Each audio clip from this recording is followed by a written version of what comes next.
Today's gospel turns Jesus' final Jerusalem journey for his last Passover meal with his apostles as he goes on the road to Calvary and his passion and death.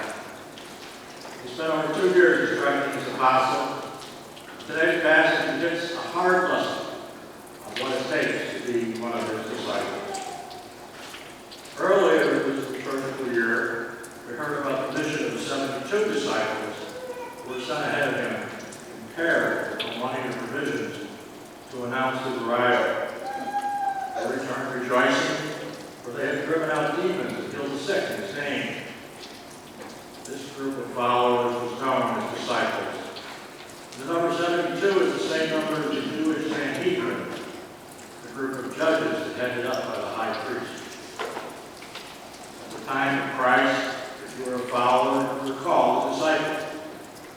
After Pentecost, the term used to describe followers of Christ was Christian.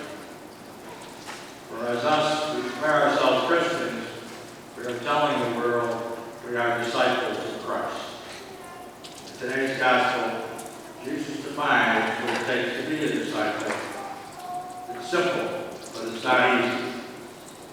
I recall in the 50s and 60s, there was an evangelist named Billy Graham. He'd have large outdoor rallies, and at the end he would sing a hymn, "Onward Christian Soldiers, marching as if to war, with the cross of Jesus going before." I hope that a few of you people out there served in our military. When your veterans joined the military, you took an oath professing allegiance to the United States. You knew that it may cost your life. Jesus requires that level of commitment from us. Today's gospel would come to what he means by a troubling statement, where he says, "If anyone comes to me without me, his father and mother, wife, children, brothers, sisters, even his own life, he can't be a disciple." I point out to you, there's no place in Jesus' teaching for literal hatred. So it's impossible to hold that he was telling us to hate earthly things, but they're near and dear to us. That's exactly what he was. He was not suggesting we should set aside the commandment to honor our father and mother. I submit, when he was 12 years old, his earthly parents took him on their way, lost him on their way home from Jerusalem, because he stayed in the temple to converse with the elders and the priests. His parents followed him. His mother said to him, "Your father and I were worried about you." What did he do?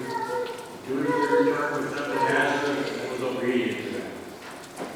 He was on the cross as a good and loving son. He commissioned John to care for his mother. He was expressing his love for his mother. What is meant in this gospel passage is that we need to place our love for God above all else. Jesus must be ahead of every earthly thing. Recall the passage that you cannot serve two masters, God and Mammon, that is God and money. For you will love one and hate the other. God alone deserves to be first above everything else in our lives because he willingly offered himself on the cross for our sins.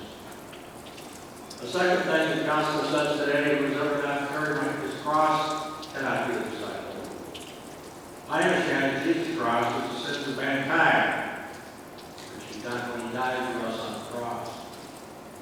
But I've been told by individual scholars that our crosses are our own sins, which we must account for. Thank the Lord for the sacrament of reconciliation that allows us to receive Christ's forgiveness for our shortcomings. What a blessing it is to be a Catholic. Allow me to list the conditions of discipleship. To love God more than anything else in the world. Carry your own cross, and in doing so, take care of others by sacrificing your own interests. Possess nothing. Money is a good servant, but a very bad master. Obey the teachings of Jesus. In this we are commanded to be his witness. And love one another. The entire Bible and the commandments are summed up in love. It's not an option to love others, it's what disciples do. Let me offer a footnote. I suggest that discipleship is all about humility, recognizing that God is in